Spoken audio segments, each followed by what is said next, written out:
Pare tudo agora. Desligue as notificações, afaste o celular, feche as portas se for preciso. Respire fundo 5 vezes, sentindo o ar entrar e sair como se fosse a última chance, antes de mergulhar em águas que você passou a vida evitando. Agora faça a pergunta que quase ninguém sustenta por mais de 5 segundos. E se a personalidade que você apresenta ao mundo todos os dias não for sua de verdade? E se for apenas uma versão editada, podada, castrada, construída tijolo por tijolo com o cimento do medo de rejeição, da necessidade de aprovação, das expectativas que ninguém nunca te perguntou se você aceitava carregar? E se o que você chama de eu for, na realidade, uma colagem dolorosa de vozes alheias, a voz do pai que dizia, seja forte, da mãe que pedia não chore, da escola que cobrava pense direito, da sociedade que exige seja útil, previsível, funcional? Carl Jung não inventou um sistema de personalidade para te encaixar em testes divertidos de internet ou em categorias bonitinhas que cabem em uma bio de rede social. Ele construiu um mapa impiedoso, quase cirúrgico, para navegar pelo caos da psique humana, um mapa que não mostra apenas como você pensa, sente, percebe e age no dia a dia, mas revela com brutalidade o que você enterrou vivo ainda na infância, o que reprimiu por vergonha ou sobrevivência na vida adulta e que, exatamente por isso, assume o volante da sua existência pelas costas, disfarçado de fase ruim, azar recorrente, os outros que estragam tudo, ou simplesmente é assim que a vida é mesmo. Ele deixou uma das frases mais arrepiantes da psicologia moderna. Até você se tornar consciente do que está no inconsciente, ele dirigirá a sua vida e você o chamará de destino. Essa sentença não é filosofia abstrata. É um diagnóstico clínico da alma. É o motivo pelo qual tanta gente acorda aos 35, 40, 50 anos com um vazio no peito que nenhum sucesso externo explica, porque viveu a vida de outra pessoa, performando um papel que nunca escolheu de verdade. Os 4 tipos psicológicos de Jung, pensamento, sentimento, sensação e intuição, não são rótulos definitivos, caixas fechadas ou horóscopos disfarçados.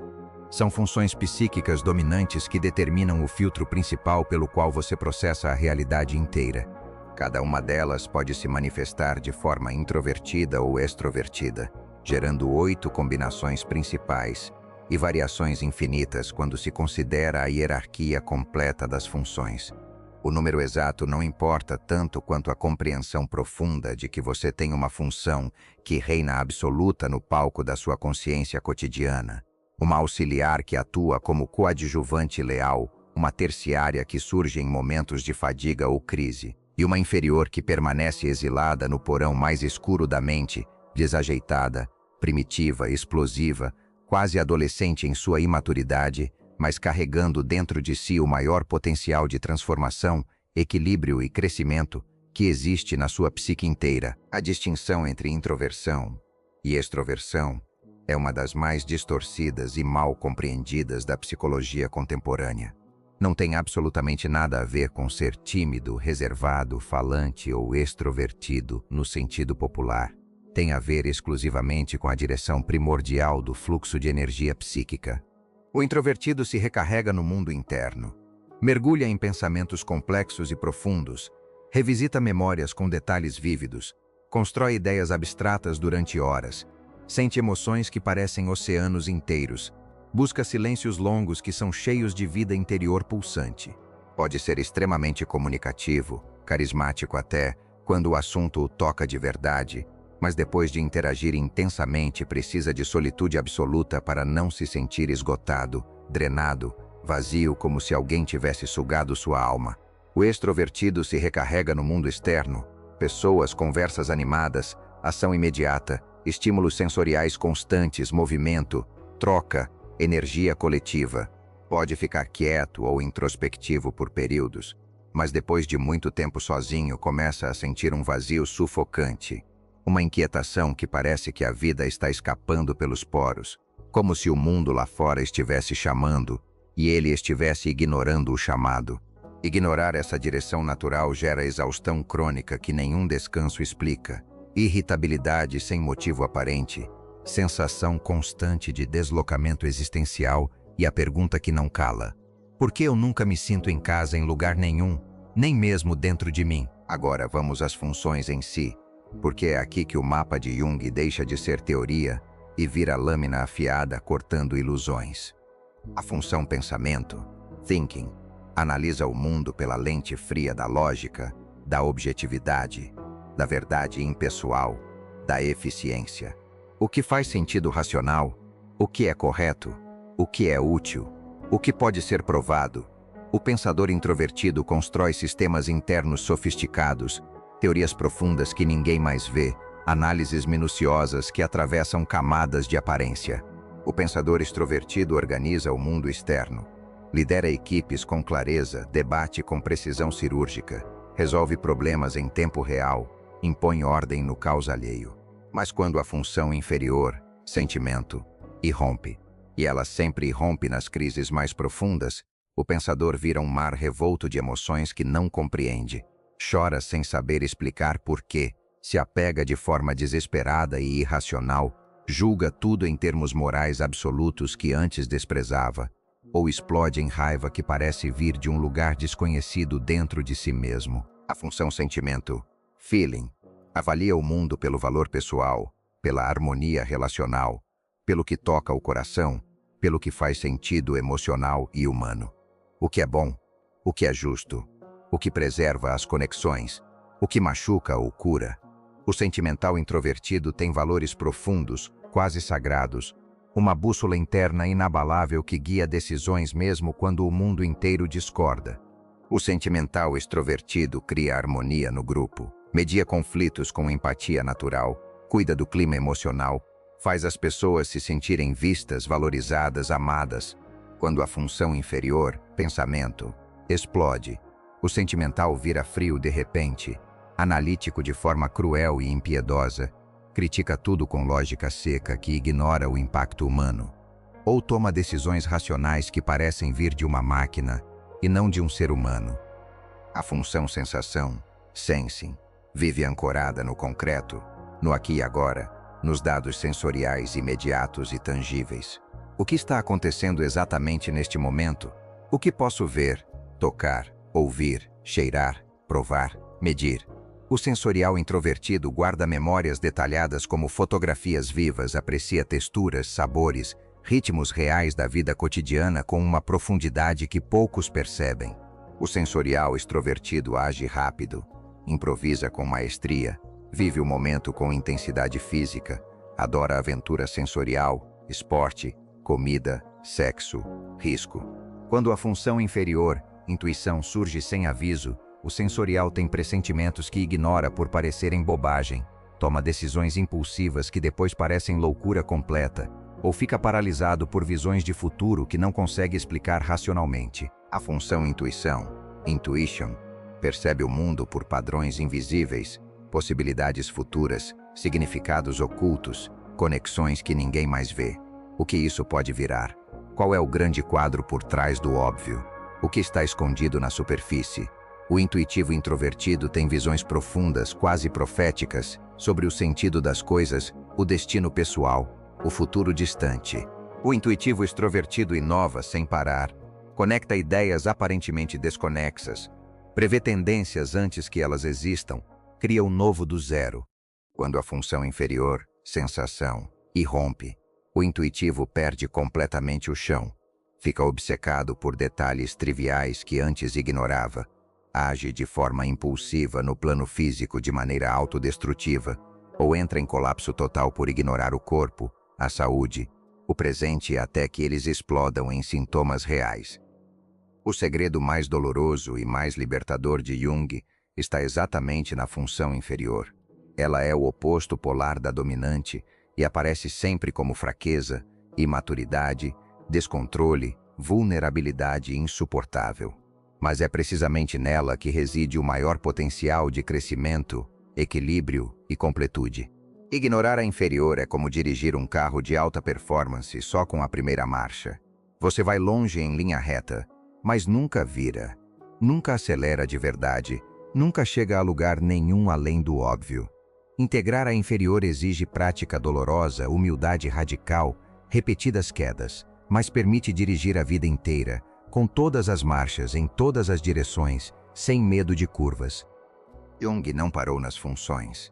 Ele trouxe conceitos que completam o mapa e o tornam aterrorizante e sublime ao mesmo tempo. A persona, a sombra, a anima de animus e o processo de individuação. A persona é a máscara social indispensável para sobreviver no mundo moderno. Sem ela não há emprego, relacionamento estável, convivência pacífica, aceitação mínima. Ela é útil, necessária, funcional. Mas quando a persona se confunde com a identidade real, a pessoa morre em vida lenta e silenciosa. Vira o bom moço que nunca falha, a mulher forte que nunca chora, o racional que nunca se abala, o alegre otimista que nunca reclama, o provedor que nunca pede ajuda, e esquece que por baixo dessa camada perfeita pulsam raiva contida há anos, tristeza profunda que ninguém viu, desejo censurado que queima por dentro, dúvida paralisante que ninguém ouviu, fragilidade humana que foi declarada proibida. A sombra é o conjunto de tudo o que não coube na persona, tudo o que foi julgado inaceitável, impróprio, perigoso, feio, fraco, vergonhoso, pecaminoso ou inadequado. A raiva explosiva que engoliu porque gente madura controla o temperamento. A inveja corrosiva que negou porque inveja é pecado capital. O desejo sexual voraz que censurou porque decente não sente assim. A preguiça profunda que escondeu porque preguiçoso fracassa. A vulnerabilidade crua que enterrou porque fraco não sobrevive nesse mundo competitivo. A ambição desmedida que calou porque ambição excessiva é feia e egoísta. A tristeza abissal que disfarçou porque tristeza prolongada é frescura. Quanto mais se nega a sombra, mais ela projeta nos outros. O julgamento cruel que se faz ao colega, ao parceiro, ao amigo é quase sempre o eco amplificado do que se condena em si mesmo e ainda não teve coragem de nomear. A sombra não é maldade pura. É o que não foi olhado com honestidade brutal. Integrá-la não significa justificar abusos, traições ou toxicidade. Significa reconhecer sua existência, entender sua origem, geralmente feridas antigas, transformá-la em força consciente. Raiva vira limite saudável e assertividade, inveja vira motivação honesta e ambição limpa, desejo vira paixão ética e criativa. A individuação é o processo vitalício, lento, doloroso e glorioso de juntar todas essas partes fragmentadas, dominante mais auxiliar, mais terciária, mais inferior, mais persona, mais sombra, mais anima, o lado feminino inconsciente no homem, mais animus, o lado masculino inconsciente na mulher. Não se trata de eliminar contradições, virar santo ou alcançar perfeição moral. Trata-se de totalidade radical, aceitar que se pode ser lógico e profundamente emocional no mesmo dia, prático e visionário na mesma semana, firme e vulnerável na mesma hora, racional e intuitivo na mesma decisão, sem precisar escolher um lado para sempre e sem se autoflagelar por ser contraditório. A sociedade odeia isso com todas as forças. Ela quer previsibilidade, funcionalidade, ajuste, rotulagem simples. Jung propõe o oposto radical. Torne-se quem você é de verdade, mesmo que isso assuste você, assuste os outros, isole você temporariamente, destrua ilusões confortáveis, faça você perder pessoas que só amavam a versão editada e polida. Você já sentiu um vazio imenso, um buraco no peito, mesmo quando tudo parece certo por fora, carreira estável, relacionamento aparentemente bom, amigos, dinheiro, rotina organizada. Esse vazio não é depressão aleatória. É o grito abafado da função inferior pedindo espaço.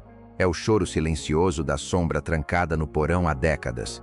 É o chamado insistente da individuação implorando para você parar de fugir, parar de performar, parar de se adaptar e finalmente começar a existir de verdade. Então surge a pergunta que não cala, que ecoa desde o primeiro parágrafo e não vai embora nunca mais. Quem você teria sido se o mundo não tivesse dito, desde cedo, quem você deveria ser? Quem você teria se tornado se ninguém tivesse podado seus sonhos, silenciado sua sensibilidade, punido sua raiva, ridicularizado sua intuição, envergonhado seu desejo? E mais importante ainda, Quem você ainda pode se tornar se tiver coragem suficiente para olhar para o que mais evita, para o que mais teme, para o que mais envergonha, para o que mais dói e declarar com honestidade brutal, sem escapatória: isso também sou eu, isso tudo também sou eu. Esse caminho não entrega felicidade instantânea, não promete paz de espírito barata, não oferece consolo açucarado nem fórmulas mágicas de 5 passos. Ele entrega lucidez cortante como lâmina, dói como cirurgia sem anestesia, desconforta como espelho que não mente nunca, liberta como nada mais consegue libertar, porque a maior tragédia da existência humana não é falhar, errar, sofrer, perder. A maior tragédia é viver uma vida inteira adaptada aos outros, performando um papel que nunca escolheu, usando uma máscara que grudou na pele, sem jamais descobrir quem se é de fato por baixo de tudo. Você não é um tipo fixo. Você não é uma caixinha de teste psicológico. Você não é um rótulo que cabe em uma frase. Você é um processo vivo, mutante, contraditório, incompleto, caótico. E é exatamente nessa incompletude que reside a possibilidade de se tornar inteiro. Esse processo só avança quando se tem coragem de olhar para o que mais se teme e dizer: venha, eu vejo você, eu aceito você, eu integro você, você faz parte de mim. Se você chegou até o final dessas linhas sem pular, sem fugir, sem anestesiar o desconforto com memes, séries ou distrações, então você já começou de verdade. A coragem não é ausência de medo ou tremor. É sentir o medo inteiro, sentir o peito apertar e continuar andando mesmo assim, um passo de cada vez, em direção ao abismo que é a sua própria alma. Agora a escolha é sua, e só sua. Voltar para o piloto automático, fechar esse vídeo, fingir que nada mudou, ou dar o primeiro passo real, pequeno, imperfeito, assustado, para dentro do que você mais evitou até hoje. O que você vai fazer com isso?